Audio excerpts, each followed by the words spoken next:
This is the Old Tube Radio Network. How do you do? Ladies and gentlemen, greetings to you.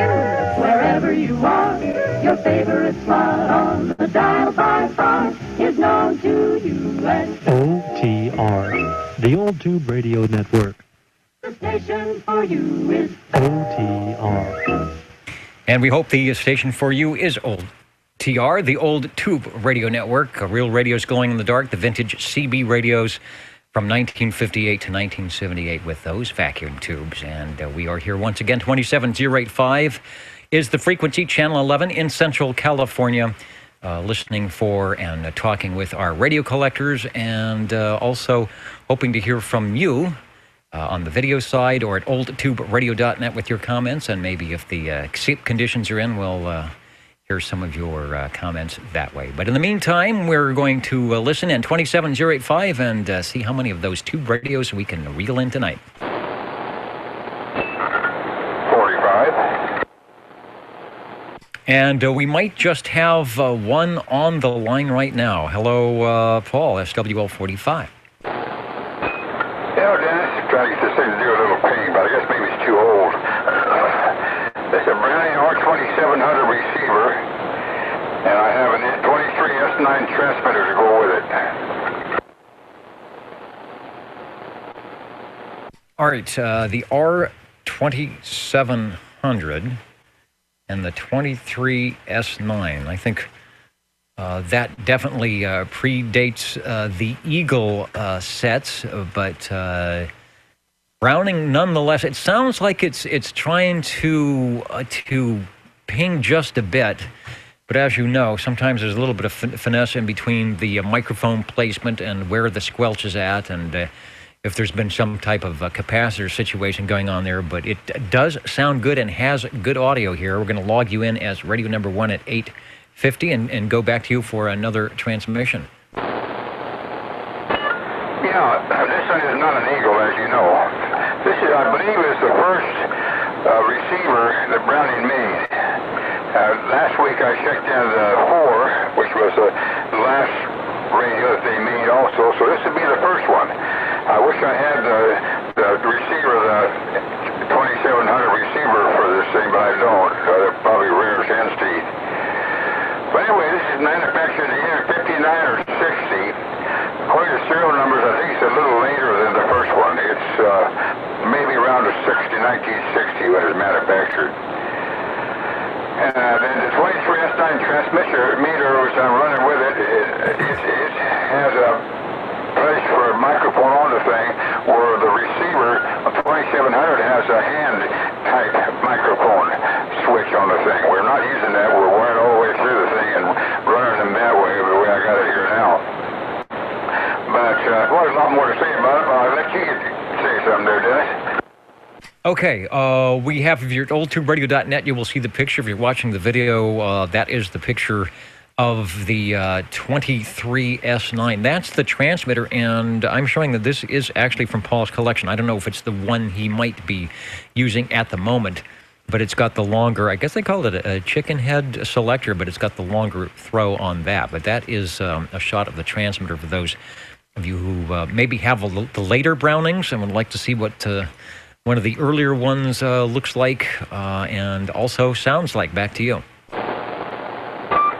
Yeah, well, I got a little ping out of it then. I'll be darned, it's not that tired then.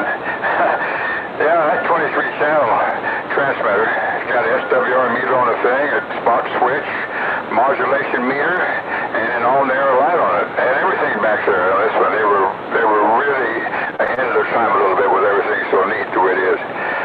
No, it's a very nice set. Like I said, I wish I had the S2700, or the T2700, I should say, is a transmitter on the thing, but, well, I don't see if there any out there anymore. There may be one, but I bet your Harvey's got it. Anyway, this thing I think I sold for about, what, 100 and some bucks is all, $149 for the transfer, for the receiver, and about the same thing, I guess, for the transmitter, so it's pretty low for the Brownings, but they're an early model. Anyway, back to you, Dennis. Okay, I don't have a price on the transmitter but on the receiver, the R2700, I'm showing about $150. So I guess if you paired them together, you're probably at $300. You could even pair different transmitters with the receiver. I used to talk to a guy back when I first started in the early 1970s.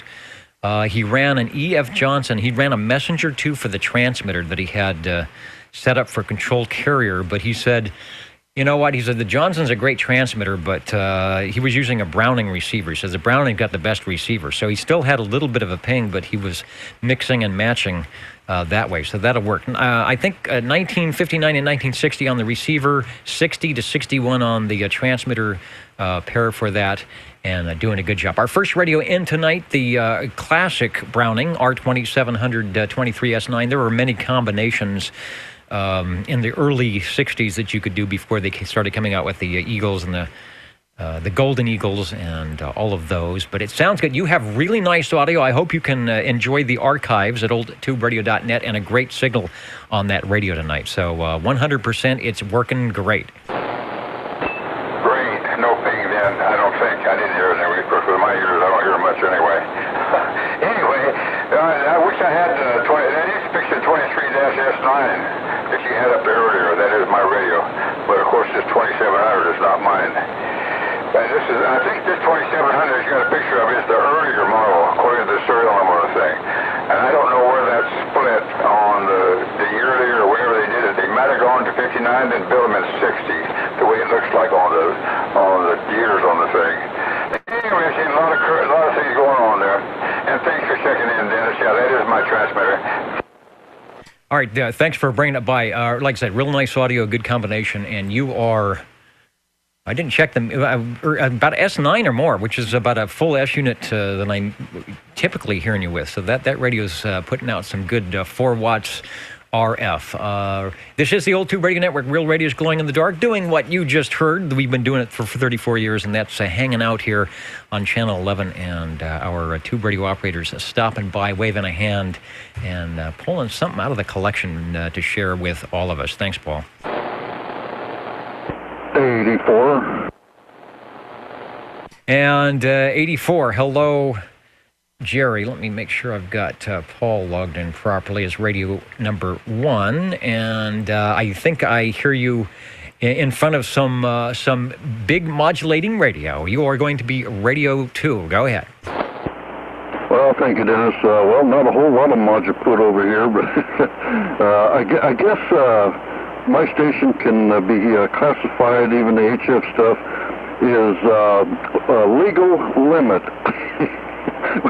We're definitely legal, and on the 11-meter stuff here, about 3.5 watts is just about its limit, so I guess that's legal limit there, isn't it? Let's see, 5-watt DC input is where the FCC would go, and then I think they would say maybe 4 watts on the output or something like that. So you sound like you are in the ballpark there. Yeah, thank you, Dennis. Well, we thought we'd blow the dust off of this one here. Haven't turned this thing on in a long, long time.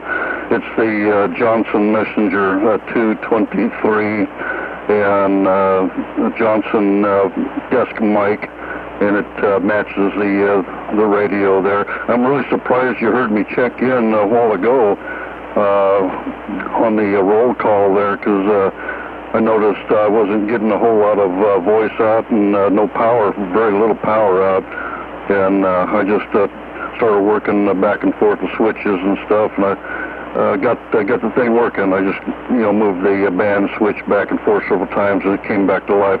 But that's what happens when you don't use them. But yeah, we're on the Johnson Messenger, plain Jane, no frills, a few thrills. But all in all, it's really good to be back there, Dennis. Roger. Yeah, and so you are sounding good on the radio. I have, let's see, if you're looking at the page, oldtuberadio.net, I got the wrong radio. I put the 223. Let's go to the actual Johnson Viking Messenger, or the loaf of bread radio, we like to call it. And let's see, what should I do?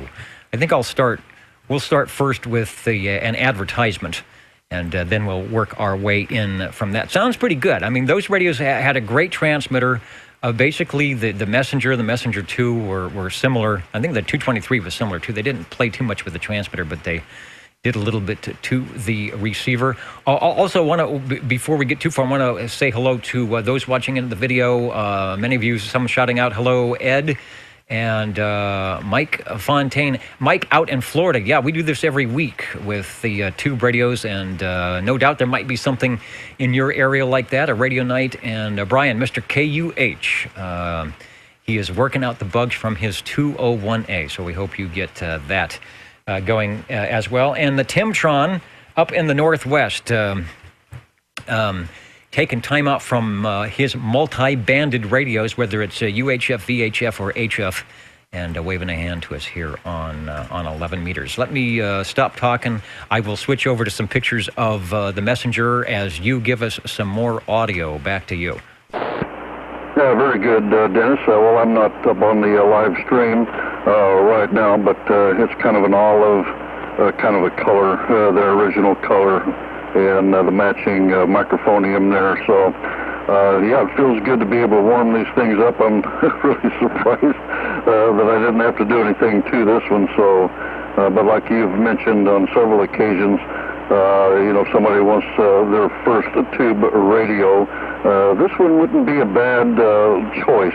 Not a lot of knobbins to mess with, and they're pretty easy. You'll turn them on, let them warm up, and they should be good to go there, Roger. Yeah, you just have to make sure you got a Channel 11 crystal. I have one. I have a long, long time ago. I think I did the net on mine, but it has, as you know, that the receivers on those, I don't think they had a real good, I'm going to say an AVC or an AGC. So if somebody comes in that's close and a strong signal, they come in really loud. And I used to have stations come in so strong it would rattle the set. The set would vibrate from the audio, and it would loosen up the crystal that was in Channel 11. You'd have to pound on the side of the radio to get it to work. So it's a little bit fun to run. Mine has the stock microphone. You probably told me the microphone, but I was writing things down. Because typically the microphones are hardwired into that, but it's got nice audio. What microphone are you running with that Johnson over? That's the original Johnson desk mic that came with the radio there, same color. And this one is not hard-wired in. The Messenger 223 on this one anyway has the mic connection. And, you know, you can swap mics all day long if you wanted to. So this one here is not hardwired. But it also has the modulation light, which is amber in color. So all in all, pretty easy radio and a lot of fun to play with. And yeah, you are right. Really, really strong stations tend to rattle the speaker a little bit. But there's a very, very easy fix to that. I just tell them to talk softer there, Roger. That's right, or tape that crystal in the socket. But the other thing those are a little susceptible is to a strong co-channel interference. But in the day, they were good. That was when Class D first started. That was Johnson's entry into the market. The Viking Messenger, of course, they made a Viking and a Valiant and a Thunderbolt for the amateur radio guys. So they were they knew how to make a transmitter and probably a receiver too. So they had to tone things down for 11 meters. There were a couple different versions of that radio, 112-volt version. I think there was a 12-volt version, and there were serial numbers that designated that, and also a 6-volt version. And a lot of the early radios, 1950, late 50s and the 60s, there was still a lot of 6-volt automobile, 6-volt batteries, autos around, and so they made some radios that would run 6 volts that way. Radio number 2, the E.F. Johnson Viking Messenger, taking us back basically the time of the Browning, just when Paul's radio was up and running, the 23S9, those were the radios you'd buy if you didn't have enough money to get the Browning. You would settle for about half the price and get yourself the E.F. Johnson transceiver. Sounds good. We are archiving as we go. You can always listen to it, replay at oldtuberadio.net with the archive button. Back to you for transmission. Thanks for bringing by radio number 2. Yeah, thanks, Dennis. Yeah, 12-volt systems, yeah, that would work very, very well with the 50s and 60s Volkswagens there. Oh, yeah, not a problem there. Okay, Dennis, we'll take a stood by here. I might just get real crazy and warm up something else over here while I'm at it. So good hearing you, Dennis, and Always nice to send a signal in your direction there. 84. All right, and Mike watching in on the video says that was his first radio, so I don't know if he sold it. Maybe that is your radio, Mike. I don't know, but it sounds pretty good here at the Old Tube Radio Network. I am going to go out on a limb here and see if our studio is set up for the Jingle Singers to kind of give us an idea. Tell everybody what it is we're doing around here. I'm trying to get their attention, and of course, I get set up, and then they move away from the microphone. Here we go. Looking for those Jingle Singers on the Old Tube Radio Network.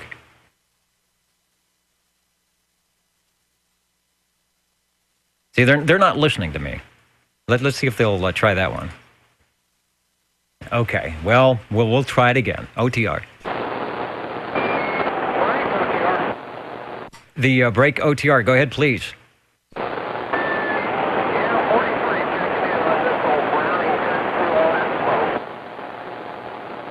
All right, we've got 43 on the Browning. What is the model number again? Over.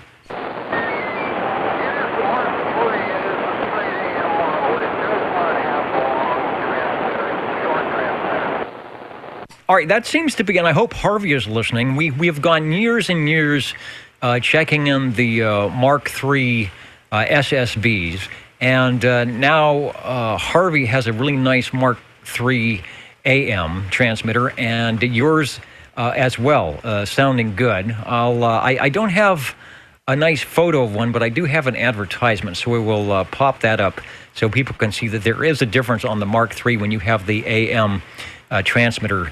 It is not the same size as the receiver as it is if it's got the sideband in it. Anyway, take another transmission. It's sounding pretty darn good here.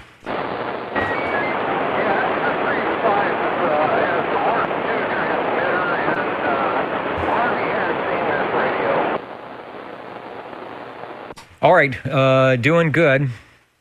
The Browning on sideband is a little bit difficult sometimes to run. I really think it was a better all-around AM set, so you're probably not missing too much without having the sideband addition there. And I think in the day you would save about $150, maybe even $200 by not having the sideband, the full sideband complement there. But in 2017, it's doing a good job for Radio 3 here on the Old Tube Radio Network. Number 7.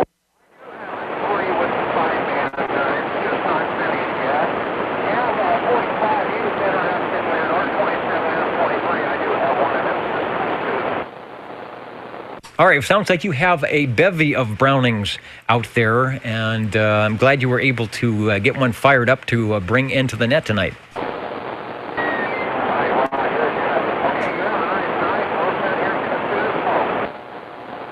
All right, and thanks for stopping by. Radio number 3, SWL 43, pulling something out of the large collection tonight. Crazy Eddie on his Golden Eagle Mark III, the AM version.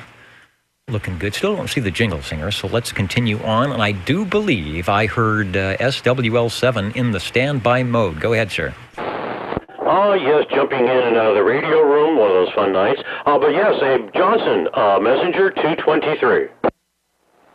All right, staying in the E.F. Johnson mode. I don't hear Larry, Radio Ham Guy, out there tonight. And he used to run around in the E.F. Johnson Company back in the 1980s, so I'm sure he would be pleased tonight. So we will jump from the earlier Viking Messenger that started things off for E.F. Johnson in the Class D mode, and let's see if I can get a shot of the 223 here for all to take a look at as you give us a transmission. Might help I actually press the right button. There we go. Yes, a nice, simple, easy radio. You got your squelch, volume, channel selector, S-meter, channels, and then that's pretty much it. Oh, and I'm using a Silver Eagle D104 for the microphone. I unfortunately did not get the Johnson desk mic when I got the radio. Yeah, that's odd because it seems like every time I see them, they come with that. But unlike the Viking The Messenger, it does have the jack on the front for microphone, so easy to put things in.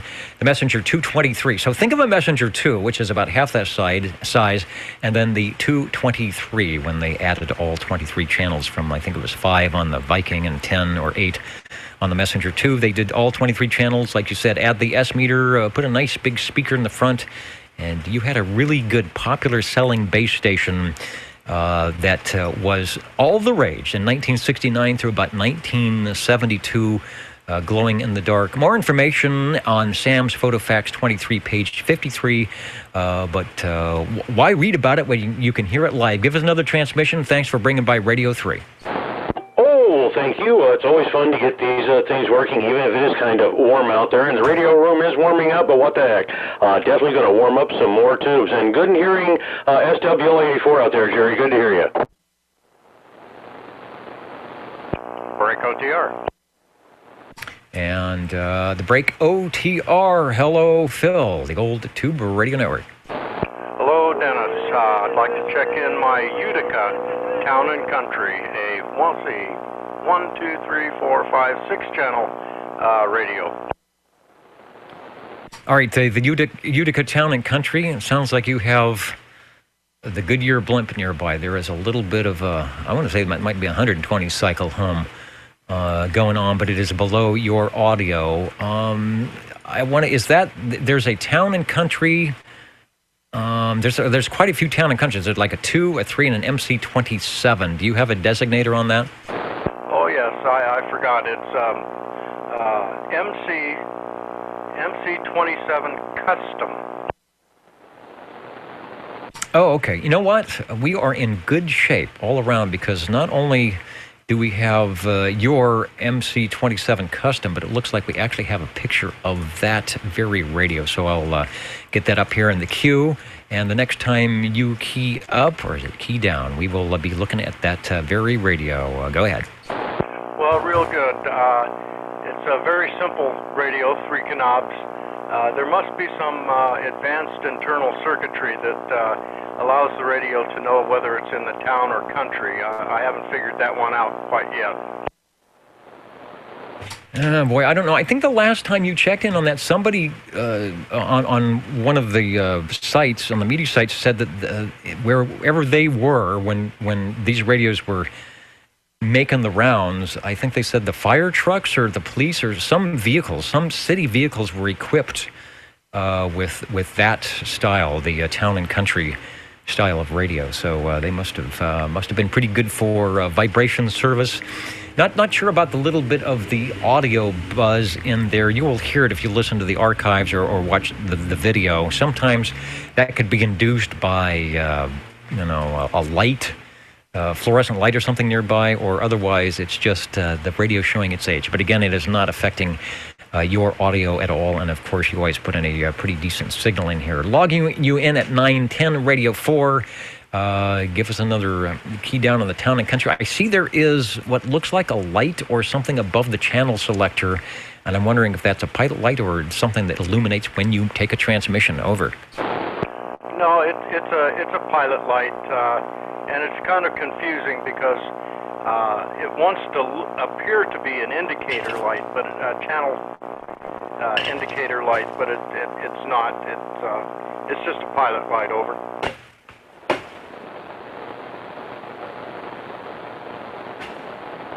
Okay, sorry, I got some fans going and they were blowing away my paperwork here. All right, well, as an operator, see, as SWLs, we can only imagine what it's like to drive those things. So we always like to, I ask those tough questions, right? About what happens when this? What happens when you turn that knob? So we want to know what it's like to drive the thing. So thanks. Thanks for letting us know. We've got Phil, SWL 56, on his Town and Country MC27. The Town and Country series from Utica ran from about 1960. So we're doing pretty good with 1960 radios here tonight, up to about 1966. The original price, about $190. And also, like a lot of the early 60s and late 50s radios, this came in 3 versions, I guess, depending on either which one you bought or if you had the proper power cord connector, 115 volt AC, 12 volt DC, and 6 volt DC. An early one, you can find it on Sam's PhotoFax CB2 way in the back on page 141. Give us another transmission, Phil, and thanks for bringing it by. Well, thank you very much, Dennis. I turned an adjacent fluorescent off. I doubt if it's made any difference or not. Anyways, thank you, Dennis. Back to OTR.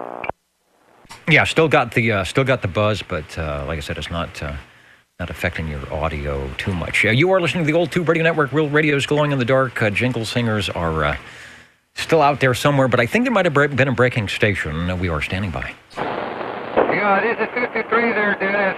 53 should get in late.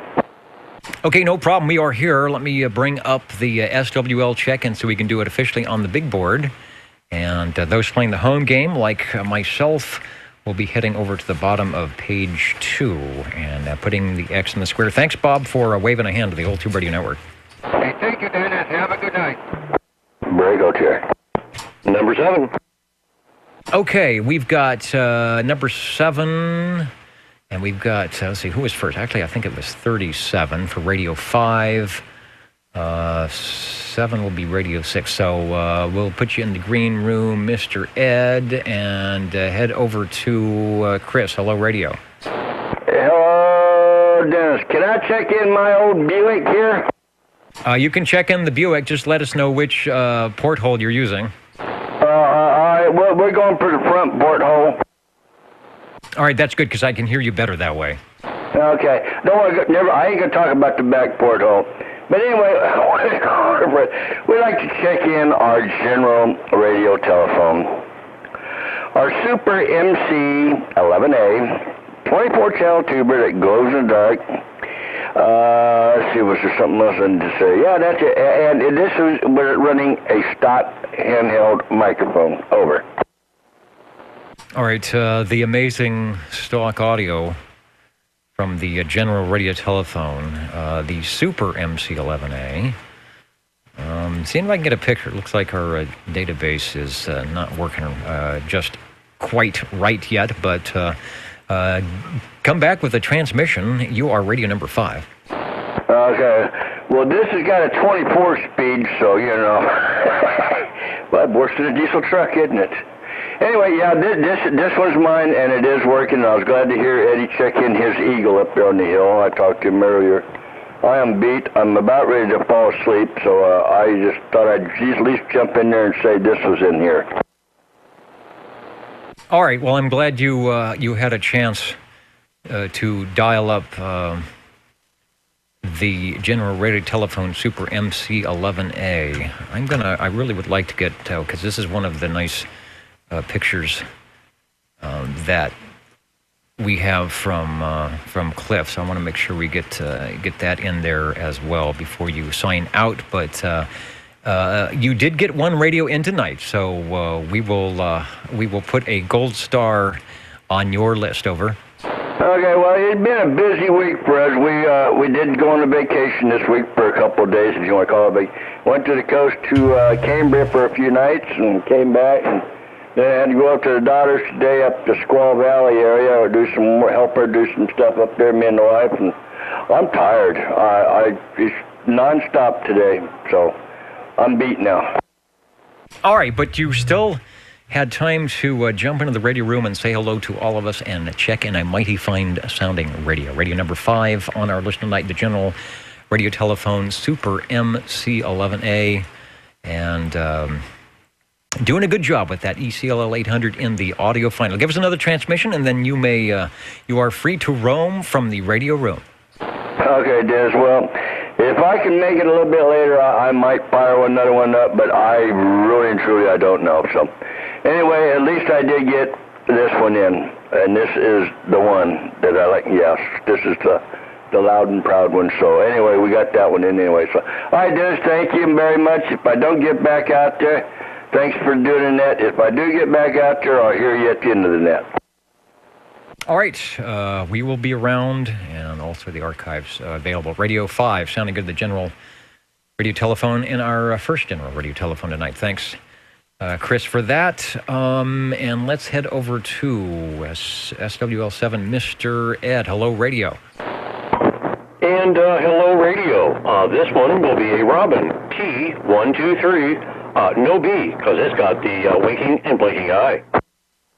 All right, I'm getting to know that Robin. It has that same interesting audio feature that Kevin's Buddy Bass used to have. It's just this rumble, little growling thing that goes on that just makes it sound super awesome. It sounds super awesome anyway because it's nice and loud. The ROBYN Robin and the model a T123. And give me whether it's the B or not again, over. Yeah, this one definitely does not have the B because we have the blinking and winking eye tube, which tells me the audio is doing what it's supposed to because the little bars are slamming together. Okay, I can't remember if that's the 6RE13. Let me pop up the picture for those watching the video. See if I can get it centered up there. What Ed is talking about is that right there. That is the side, believe it or not, you're looking at the side of a tube, and they've got it in the little cutout on the faceplate, and as Ed talks into it, and you can see it's got some audio going about halfway through. Those two little green bars will come closer together when it's loud and go farther away when it's not so loud. The Magic Eye Tube, a very cool radio, sounding very nice. Back to you. Oh, good deal. Well, yep, this is the only tube in it, and when I first got it, the first thing I had to do was just sit here and make all kinds of silly noises into it to watch the tube work. And yeah, it's amazing how much you will do just to watch it do its thing. All right, yeah, this can be the silly noise frequency, but as I said, from an operator's point of view, from the driver's side, these radios are really fun. So that's the way we can always sort of pull our tube radio operators out, because they sneak away on their Saturday evenings from whatever they might be doing for a few minutes and jump in and drive the radio, and we are the beneficiaries of that. The Robin T123, 11 tubes. They threw 2 transistors in there for good measure. Will go 12-volt DC. I think we've had a couple of mobile check-ins from those, by the way. More information on Sam's Photo Fax 35, page 95, Radio 6. Give us another transmission, and thanks for bringing it by. Well, thank you. Always a pleasure being out here on OTR and firing up the old radios, and I'll definitely have another one in a few. All right, and we will be listening for that. I'm going to, yet again, I don't know where they went here. I was trying to find the Jingle Singers. They seem to be very, where do they go? They just seem to be very elusive tonight. So if I can find them, we'll be playing them.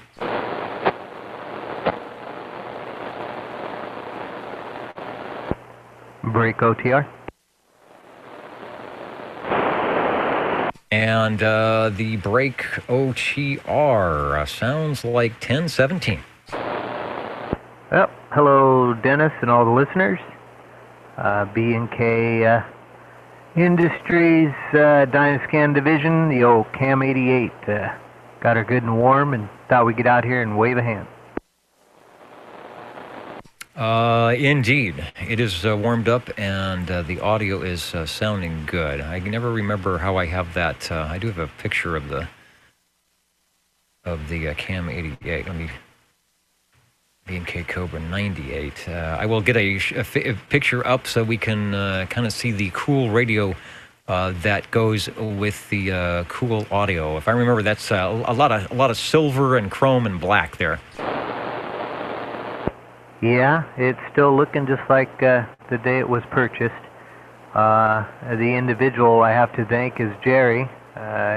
He's the reason I have the radio.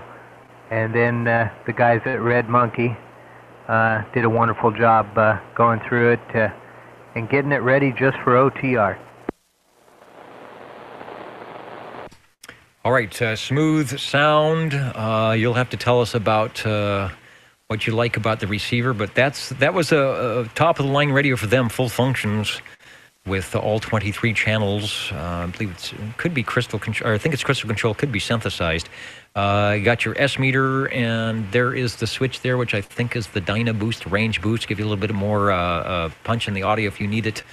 And other things of that nature. The audio sounds smooth. I know part of your secret there is some good microphone technique and a good radio, but you've also got an interesting microphone to run with it as well, and maybe some audio interface. But tell us about that. Yeah, the EV664 Electro Voice, the same microphone that Johnny Cash favored when he was on the road.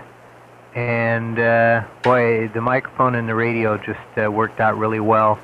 I was running through the Behringer preamp, but I got a little creative and took the Behringer out of line and ran it through W2JHY there, or is it IHY? W2IHY's EQ Plus. So not going through the Behringer, but just running through the EQ Plus and then back into the radio.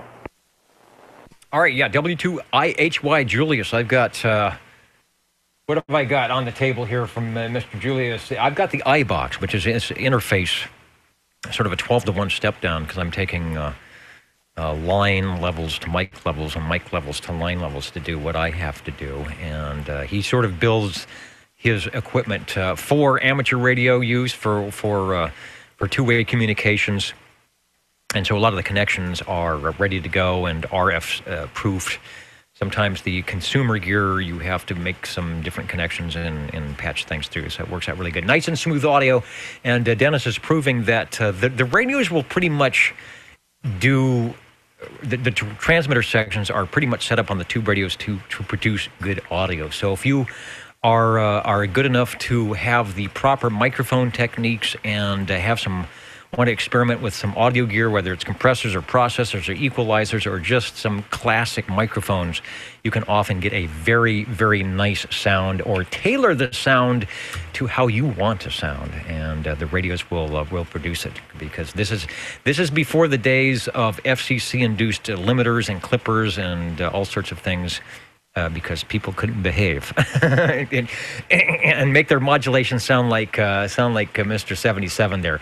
Radio 7, the Cobra Cam 88, the picture up on the video, and we'll go back to you for another transmission. Thanks for bringing it by. Oh, you betcha, Dennis. And yeah, the nice thing about the old tube radios, they're so forgiving as far as trying different things, mixing and matching, but heck, I think you could hook a kite string and a soup can to the audio circuit, and that old tube radio would figure out how to deal with it. But I sure appreciate you letting me come in there and letting everybody hear the radio. 73s to all the listeners, and it's been a great night. I sure appreciate it, Dennis. All right, yeah, so far so good. I haven't broken anything yet, except for the jingle singers that seem to be hiding. So while I have this opportunity, let me patch in the other studio, and we will say, you're tuned to the Old Tube Radio Network. See, and they're still not listening in. All right, let's just get rid of them and keep checking the radios. 84. Hello, 84. I have a feeling you might be radio number 8. Roger. Have the jingle singers gone on strike, or did you upset them or something? Well, you just never know. You just never know. Before I came on tonight, I had a really nice, large container of, it was lemonade and grapefruit juice, which ended up spilling on the floor. And so maybe they weren't happy with me dumping all the refreshments out. So I don't know. But we will keep checking in the radios. You are radio number 8, over. Yeah, Roger. Well, maybe you told them they had to clean up the mess. That's what they got all aggravated about. But yeah, Dennis, this here is a courtesy of the Mountain Maid, the Robin. Excuse me. Sorry about that. The Robin T123 Bravo, and I have a amplified D104, and I'm not sure if it's set right, too much or too low. But if you could tell me how the module put is, I'd appreciate that. And yeah, we are on the live stream now, and yep, that looks identical to this one here. So back to you there, Dennis. All right, the 123B, the big green machine, and a good radio to follow, radio number 6, which was the Robin, the earlier model of that, the Robin T123. Kind of a different radio. The 120 export model, and we do have a shot of it if you're watching the video or oldtuberadio.net.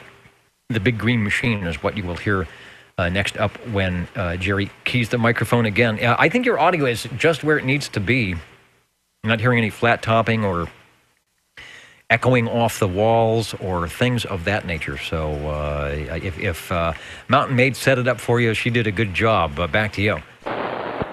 Well, she set it up as far as telling me that I could get it as long as it was classified as being hers. So I said, yeah, not a problem. So she owns, she owns this one, and she owns a 240D, and she also owns the 23S9, the R2700 over there. So yeah, she's got a few to play with, but you know, she lets me tinker with them. But yeah, Dennis, it sure feels good to be back, boy. I'll tell you, you know, the old tube radio and you know, even HF stuff. When you're not out there for a long time, it's kind of like you know, you miss your best friend. So I sure hope I can be out here a lot more often. There, Roger, Roger. All right. Well, we would like to hear from you. So if everything works out, you know where we are on a Saturday night, and we've been doing it here for 34 years. When the old Tube Radio Network on the air light is glowing behind me, we are checking in tube radios like yours, the Robin T123 Bravo. That was their radio from 1972 to 1976, and I think the only thing that stopped it from going any further was they had to figure out how to get 40 channels on that, because that's what happened, and market for the 23 channels kind of dropped through the floor after the FCC opened things up for 40 channels. It has 11 tubes, and believe it or not, if anyone is interested or needs the operator's manual or the schematic, you can pick up one at that over at oldtuberadio.com. Sounding good. Thanks for bringing it by. Glad to hear you back in the radio room. You are radio number 8. We will go back to you for a transmission, and thanks for... you and the Mountain Maid, thanks to keying it down there. Yeah, thank you, Dennis. You betcha. And one quick thing there, even though that I was off the air, we did not lose our motivation for amateur radio.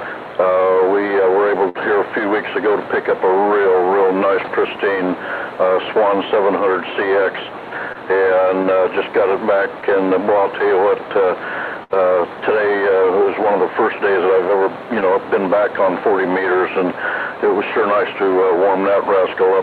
And also, a good evening here to Mr. Ed there. He said howdy to me a while ago, and I had the mic unplugged, and I was over on the other side of the room. So, number 7, good evening to you, my friend. Maybe we can talk at you tomorrow there. Anyway, Dennis, thanks a lot, and we'll be standing by. All right, very good audio out of the Robin, sounding good in the Swan. I know we have some Swan aficionados out there. A good deal on that, and fun radio. They have quite a following, so glad you got another one to add to the collection. Let people know you are listening to the Old Tube Radio Network. Real Radio is glowing in the dark. We are transmitting from Central California, and we are talking with stations on 27085 Channel 11 who are like-minded. We some of us, a lot of us were out there when these radios were brand new, and we're sort of reliving those days. And some of us are getting into the radios for the first time and having fun checking in the collections. And a lot of us, like myself, have fun listening in and saying, I remember that radio. I really wanted one of those. And some of you checking them say, yeah, I did the same thing, and now I do have one. So good deal. The Old Tube Radio Network, oldtuberadio.net is the streaming version, and we do archive and also keep the videos up for a while. We are looking for radio number 9. Break OTR. And Break OTR. Okay, let's see. In order of appearance, SWL 56, Radio 9, step up to the microphone. SWL 7, Mr. Ed. We'll catch you in the green room. You will be radio number 10. Hello, Phil. Hello, Dennis. I'd like to check in my MetroStar by Metrotech Electronics. All right, Metrotech MetroStar. I used to talk to a guy a lot back in the early 70s when I was doing my CB radio thing, and he always had some type of Metrotech radio, and it wasn't, I want to say it wasn't popular, but it's just probably because I didn't know about it, because you always heard about the Johnsons and the Eagles and the Lafayettes, but he always came up with these Metrotech radios, and I always wondered where he got that, but actually they were around, and you are proving it here for us. I will see if I can find a picture of the Metrotech MetroStar while we go back to you for a transmission. Well, thank you, Dennis. This one has a sticker above the meter that says it's a Mark II. I'm a little bit dubious of that, but it's there, and I didn't put it there. So it could very well be a MetroStar Mark II. Okay, and we can only wonder why it's different from the Mark I. All right, I've got a picture. It is not the greatest, but it is the MetroStar. It might actually be from your collection, so let me pop that up. I'm showing 1, 2, 3, 4 knobs across the front. Looks like a channel selector there and an S meter, some switches on the bottom, and maybe that's the one. Over. By your description, it sounds correct. It's of course, crystal controlled on the transmit, but tunable receive. The third knob going from the left to the right would be the squelch, and then the on-off volume. There's also, going down to the bottom portion, there's a socket for another transmit crystal. There's a slide switch for crystal and tune, and there's a slide switch that functions the meter to allow you to either monitor your output PA or the incoming signal. Over. Okay, yeah, that's a good description. We don't have the best quality picture, but the channel selector crystal control's got the number markings, and then over that with the one with the window is probably your receive. And nice audio. It's not a super loud radio, but I'm sure you could probably put some amplification there to scream it that way, but actually has a nice pleasant sound to it, and I'm educated again from Metrotech. It made actually quite a few. They actually made something called a space station, which I think was a 100 milliwatt radio.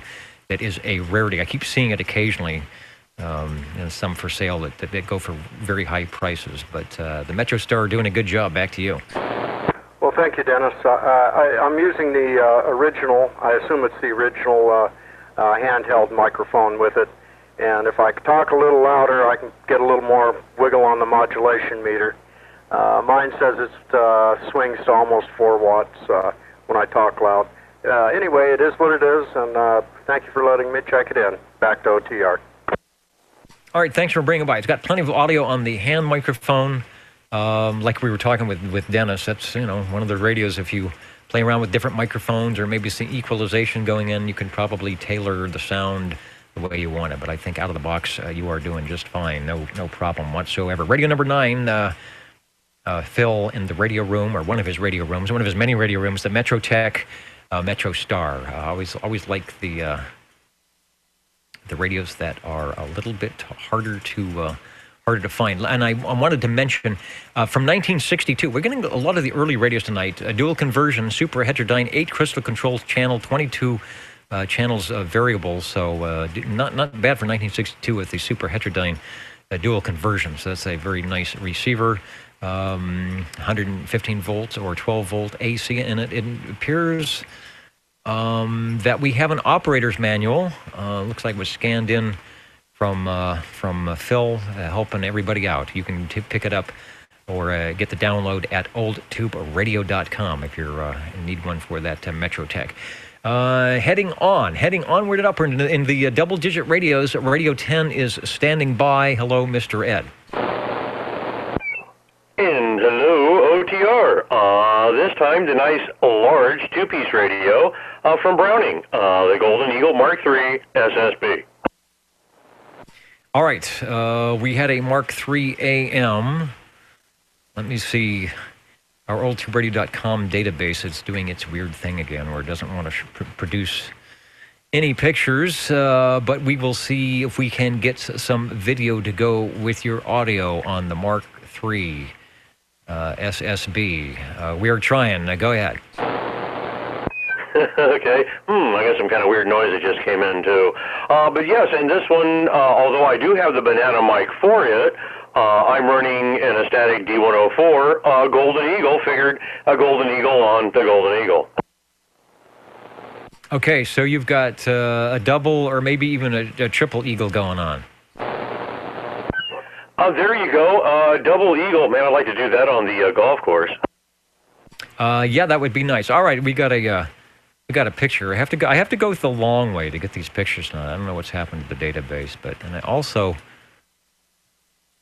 I don't know. Everything's coming in real fuzzy. So my apologies if you're watching the video. Normally we do a better job of this, but that's okay. The big station, if you remember earlier, we had the AM version where the transmitter portion, which is the unit without speakers, about half that size. Half the size. It is smaller than the receiver, but this is the Big Kahuna. I think if you stack them side by side, you're almost about 3 feet of radio. Radio number 10, the Browning Golden Eagle Mark III SSB. Back to you. Thanks for bringing it by.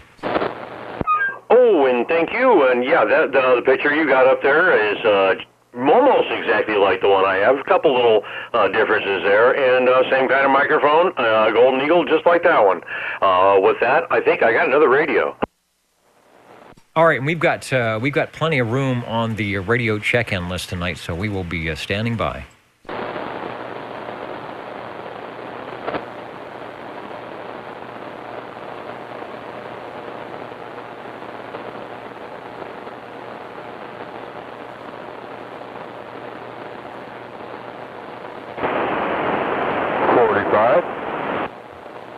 And I think I hear Paul on frequency. Over. Yeah, my goodness, it's like the old times. You have to wait in line like this. I like it. Anyway, I want to check in my Polycom 2, which is Polytronic Polycom 2-12. Okay, let me see if and it typically happens whenever we have these busy nights. That's when all my databases start crashing on me. But main thing is we're getting the radios in. Let me see if I can find it. We got the Polycom 2. Is that a Roman numeral 2? Roman numeral 2. And it's funny, but Sam's has it as a normal 2. By the way, it's in volume 2. This radio's in volume 2. But Sam's has a regular 2 on it too. But it's not the way my radio is. Okay, yeah, I think I can find a picture of it, but like I said, database is crashing on us here, but looks like it's a big green machine. Have I got the right one? Shout Mike, if that's what you said, I hope it was. It's just, I used the Browning and the receive on this. It hasn't got that good a receive, but next thing, if I get a chance to check it in, it does have a pretty good receive. They put that new Nuvester in the thing on the next radio up. This one didn't have it, you can tell. Anyway, yeah, this got 11 tubes in the little thing. The 4-channel crystal control radio, manufactured in Clinton, New Jersey. And it was 1961. I found that on the schematic in Sam, so I'm going, that's it. And also I found it in one of my other books. It's definitely 1961. Yeah, it's got a very simple front on it. You got a picture of it up there. It doesn't look like that picture at all. This is a different color. This is a gray color. That one's kind of a greenish color. Maybe it's the whole camera's messed up on that one. I don't know.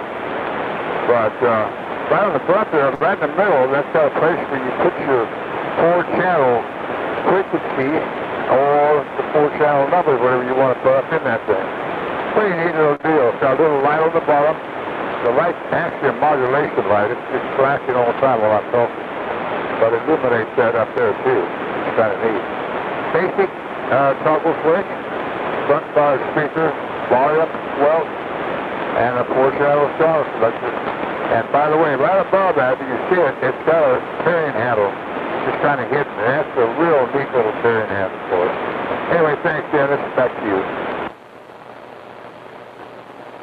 All right, yeah, the radio color is different, but I think we got the right radio there. And I was wondering what that thing was in the center, but it's a little badge, I guess, a little window. You can take that paper out or put a paper in there and then write in your channels as you arrange them or change them. Because my database is down, I don't have the exact numbers on manufacture date, but I think we're back in the early 60s again, or maybe the late 50s, as we seem to be doing tonight. So no doubt there was probably various versions of this radio. And, here in 2017, in the 21st century, it's really nice how nice these radios sound. I occasionally go back and listen to the archives, and I'm amazed that oftentimes the radio's checking in through my receiver and out the sound card have better audio than I do talking into the expensive Heil microphone. I don't know how that happens, but that's the old Tube Radio Network for you. You are Radio 11, the Polytronics Polycom 2. If you're still there, give us one more transmission before you go on to the next radio. Yeah, okay. I'd say this was the first radio that they had affected. I may have said that already, but I believe it was. I can't find anything earlier than this. And they came out with quite a number of them after this. Oh, I got another one in there if I have time to check it in. That'll be next week. It comes up and has the new Nabisco through there. Boy, what a difference on it. Anyway, thanks, Dennis, for checking it in. All right, things are working again. And yeah, I don't have a lot of information on that, but Polytronics made not only radios, but other items as well. Thanks for Radio 11. The old Tube Radio Network is standing by.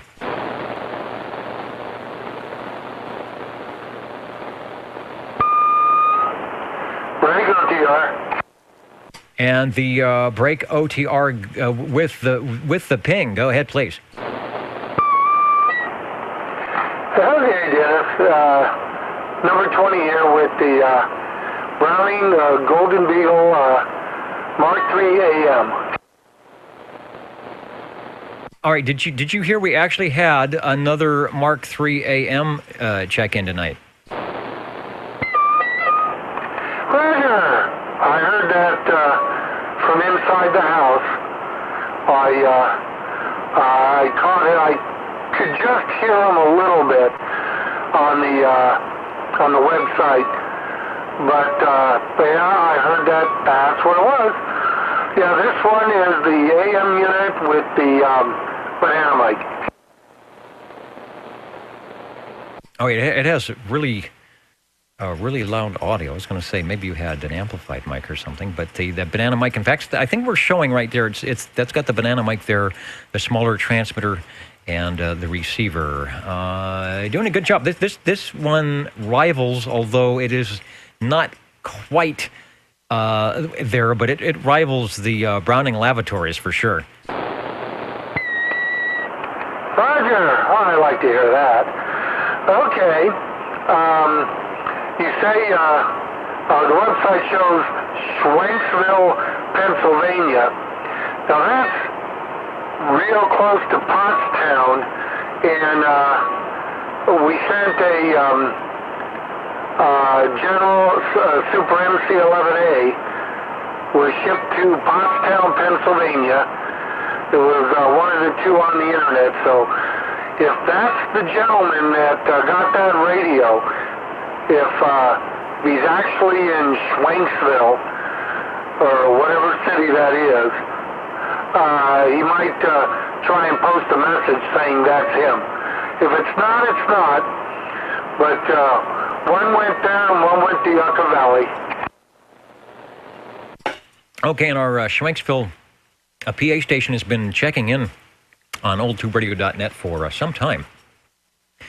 And he came in early. He's up in the front row there.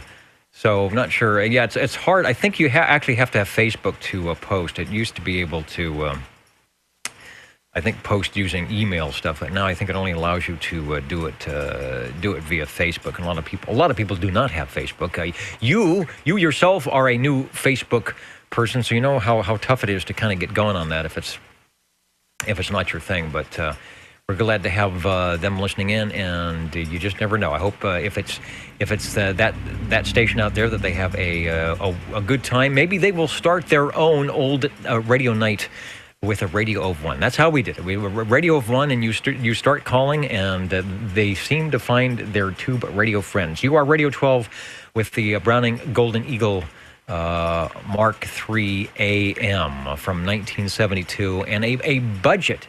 That was the budget Browning. You had to pay about $200 more to get the sideband transmitter. So if you wanted to get into an Eagle on the sly, this would be the way to do it. Okay, well, that's good to know there. All righty, I'm going to check one more in 2 weeks when I'm back, I'm going to try and have 2 new editions on the air. So we'll see if I can get them ready to go. They're almost finished. Okay, the Golden Eagle AM Mark III, Banana Mike, and with the stand, all original, no modifications. Back to you. All right, doing a good job, and we like the glow-in-the-dark radios here on the Old Tube Radio Network.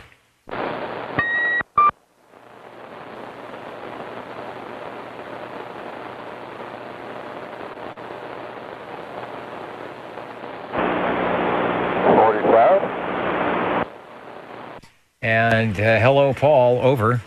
Yeah, I was hoping I was going to get a chance to check this one in. This is my other Polycom Polytronics N-12. All right, I'll see if I can find that. So we'll compare on how it looks. Anyway, the sound is very similar to your other Polytronics, so I'm thinking maybe it is a different version. So it's the N Polytronics Polycom N as in November, over. No, N as in New Hampshire. Okay, and I'm showing that there are 2 versions. There's an 8-channel version and maybe just a straight N. And here's one we're showing that says it's out of your collection. So let me pop that one up first. An interesting radio. This one shows the handle a little bit better, and we'll go back to you for transmission. Yeah, that's it. That's the radio. It's a 12. This is not in 10, but the N and the 4 are, and they're close. Matter of fact, they've used the same case in these radios, and they just put a little bit more things into it. What does it bounce to? They had to eliminate that little thing where you put your frequency number in on that little box on the earlier one, which I kind of like, to make room for the channel selectors where they could put them up there. The lights are still in the same place. There's still modulation light down there flashing, and then on the air light up on top is still working the same way. So they did do it, and the handle's right here too. So a pretty easy way to do it. They just cram more stuff into 11 tubes still. Back to you. All right, and I guess the other version of that, there's a 4-channel version where you could click through the 4 crystal control channels. Now that has what I call the classic old tube radio sound. When you key down, I knew immediately that you were on you were an old tube radio, and that is not to say it's a bad thing, but it just has that fidelity, it has that sound, and in fact, let's see how good it is. I'm gonna, next time you take a transmission there, we're gonna do a 0 beat on the crystal and see where you at on frequency. Go ahead.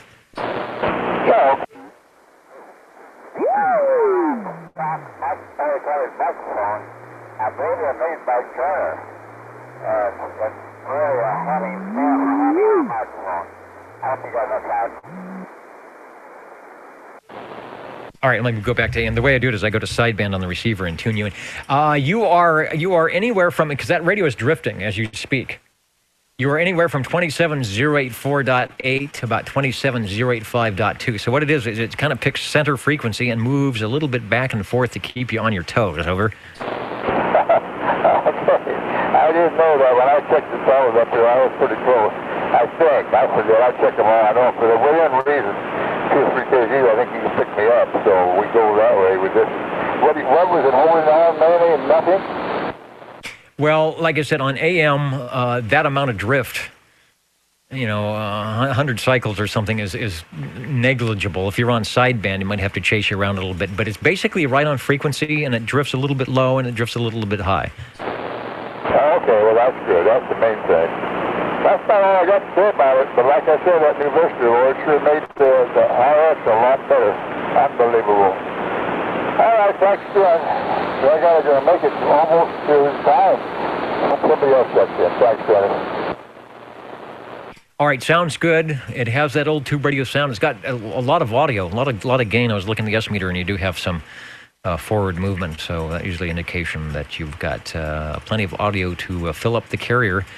This is the Old Tube Radio Network. Real radio's glowing in the dark in our 34th year of doing just what we're doing, is hanging out and letting some of those tube radios drive by the speaker and honk the horn and let us look under the hood and pretty much have a good time here. We are standing by for some more radios before we sign out of here tonight.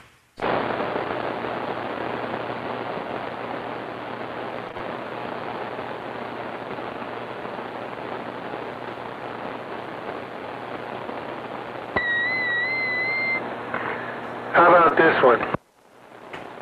I like that one. It's nice and loud over. Yeah, this is the Browning Golden Beagle, the R68T68 by Browning Laboratories with the custom D104 microphone, unamplified, just the way they sent it from the factory. Yeah, I think when you start amplifying the microphone input, or the microphone's going into a Browning, you usually have to go in there and start turning things down or severely limit the amount of audio coming in the amplified microphone. So it's sort of a, what's the buzzword? Sort of a moot point. No need to amplify when you've got a Browning. They've done that for you. There's the Mark, the R68T68 in a Browning Golden Eagle advertisement. We're showing the banana mic with that, but I think you are using something different on that. And boy, does it sound good. Okay, and before I forget, down at the shop, Bill picked up some ham gear of sorts. Some of it's gone, but I was trying to find your number to call you, but I kept forgetting. They have some tube audio board type stuff there. I'm wondering, it might still be there, but check me if you could call the shop Monday or Tuesday, get a hold of Bill, and see if it's still there. It might be something that you'd like to tinker with.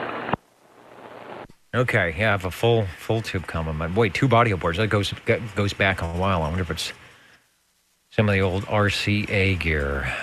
Back when the control rooms would get kind of warm, but that was okay, because the tubes don't mind the heat. It's the people and the transistors that don't. All right, I will make a note of that, and also try to remember to do the right thing here. Over.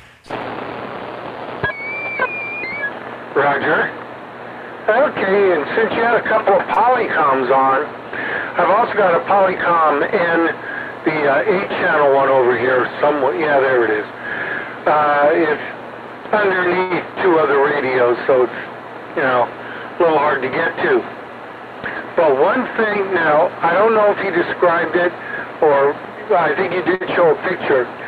The Polycom N, the 12-channel one at least, let me take a look, make absolutely sure.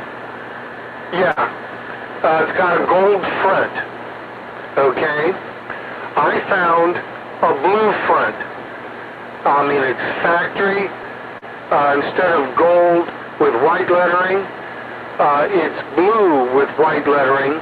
I believe it's also the 12-channel one. I've been looking for another Polycom N in gold that I can pick up, and I'm going to put the blue face on it. I've never seen one in blue, but all they had, this was an eBay find, all they had was the blue face. That's what they were selling. So I guess nobody wanted it. I think I was the only bidder. And I picked it up, and it's just been sitting around.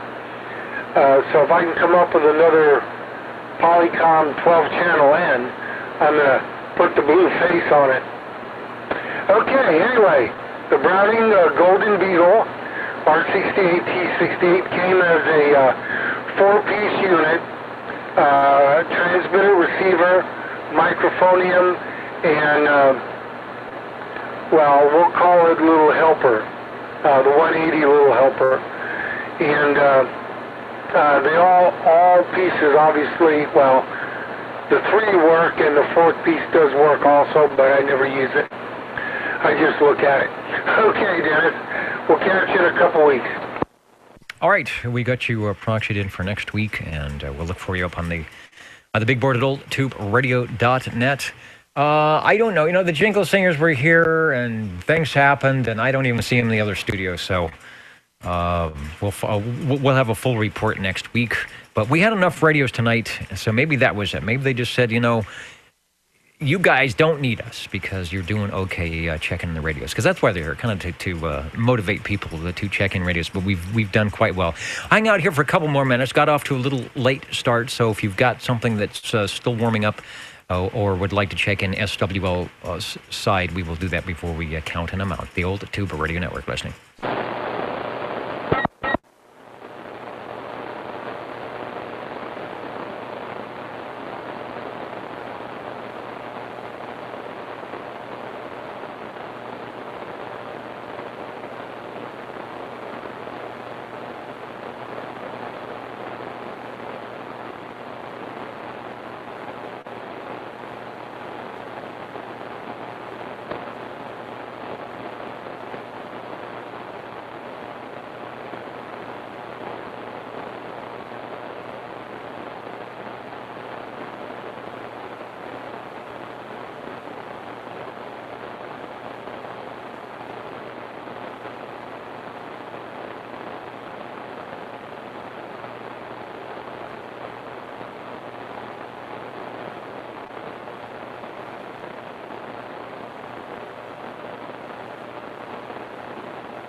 They're trying to get through to me.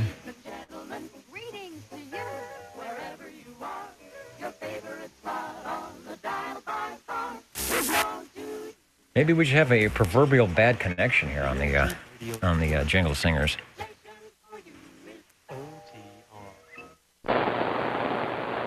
Yeah, the audio's real low on it. Yeah, I see where it's coming into the board. So we'll have to maybe all that liquid that got spilled on the floor has gotten into one of the mic cables running into the other studio. Yeah, maybe all that liquid spilled on the floor before the show is got into one of the mic cables here running over to the other studio. That's a job for Bozo Control, I think.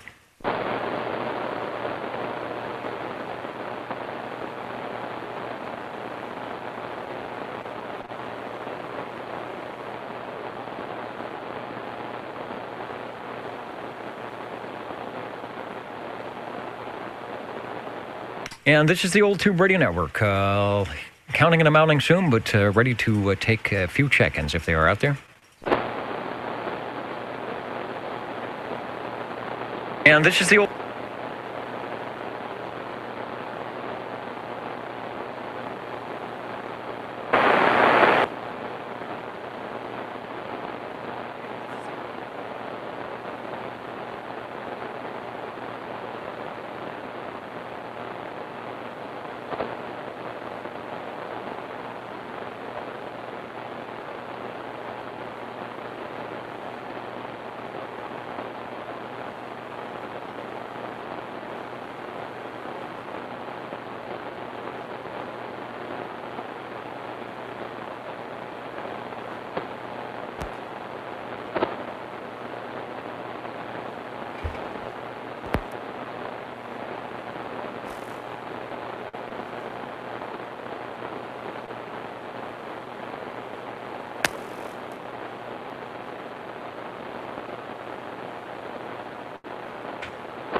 number 7.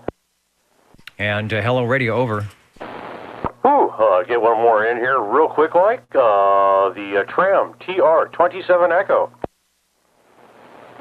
All right, a good choice because I think Tram has been absent from the list tonight, and we're just getting ready to sign out. So let me go back to you for a transmission and database willing here. It's really slow tonight. I will find the TR-27E, and I think it's actually your TR-27E. So away we go. There you go. In fact, I see it loading on to the web page, and yes, that's the very radio on which I am speaking, the big green machine. You can tell how large it is. That speaker right there is a 5x7, and the S meter is 3 inches tall by 3.5 inches wide.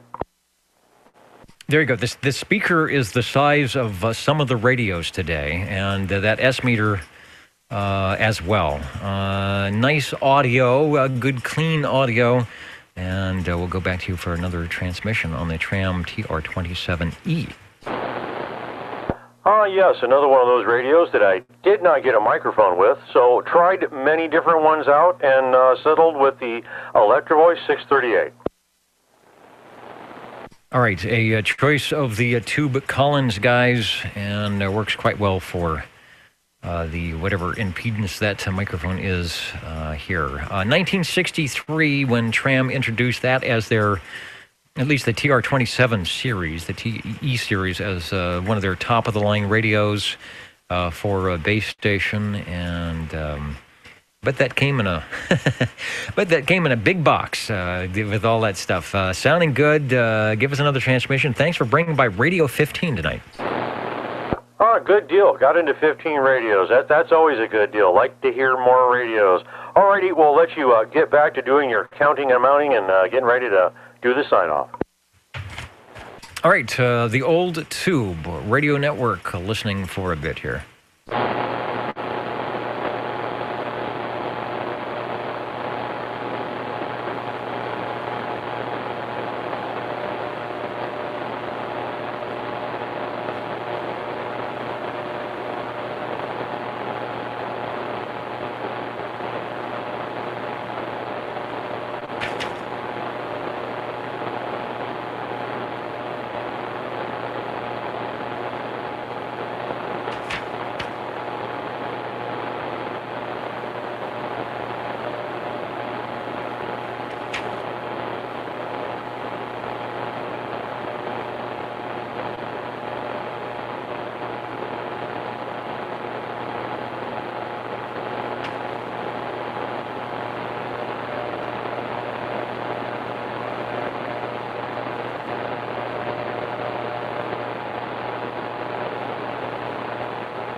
Well, I guess I've become accustomed to the jingle singer sort of singing us out of this thing, but and the fanfare, but it doesn't look like we're going to get that tonight. So that's okay. I will endeavor to do it myself. Well, we made it down to 87 degrees in the radio room, so I actually dropped a couple of degrees here. Most of the heat, I think, came from me. All busy writing everything down and getting the radios checked in. This is the new week of our 8-week roster.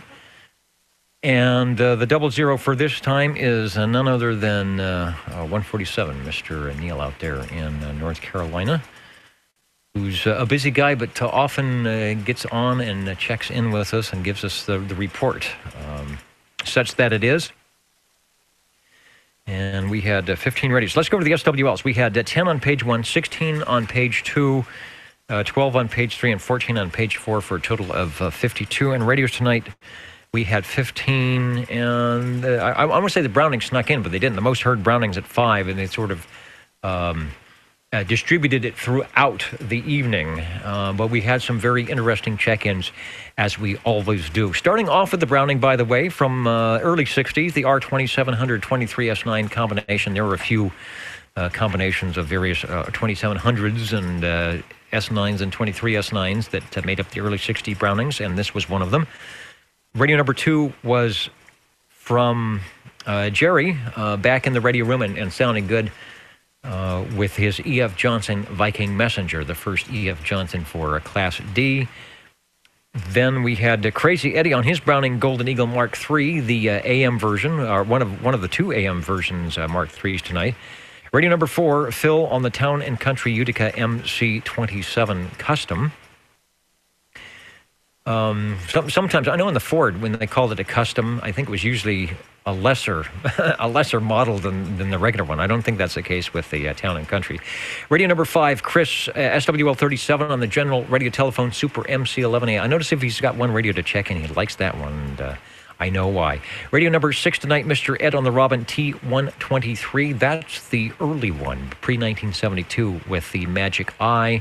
Radio 7, Dennis on the Cobra Cam 88, kind of proven that if you do the right thing on the audio input, you will definitely get the right thing on the audio output. Radio number 8, 84 Cheerios Kid on the Robin T123B. Thank you, Mountain Maid, for keeping that one up and running, sounding good. Radio number 9, Phil on the Metrotech Metro Star in the from the Whatever Happened to Metrotech. And how many of you ever had the Metrotech Space Command radio? Raise your hand. Who if you've still got it, good for you. Radio number 10, Mr. Ed on the Browning Golden Eagle Mark III SSB, the Polytronics Polycom 2, Radio 11 from Paul. And Paul, you inspired Harvey to maybe dig out his Polycom and check it in a future episode.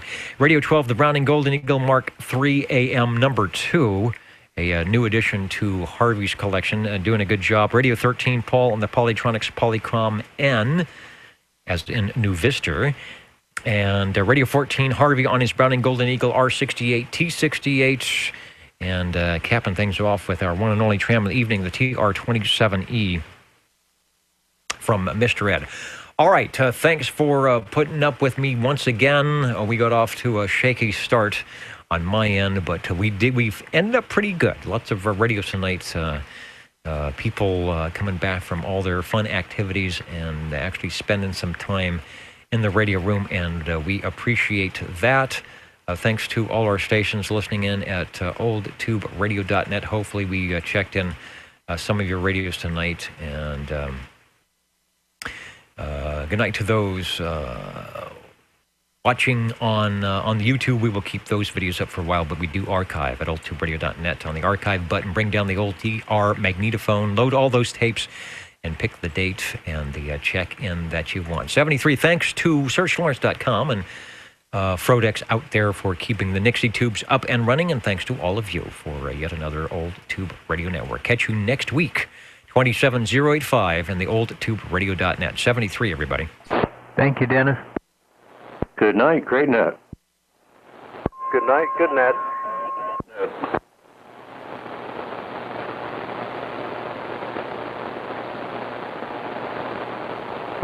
Hey, Mr. Ed, you still listening? And good night on YouTube yes, video. Sir, We'll catch you next time.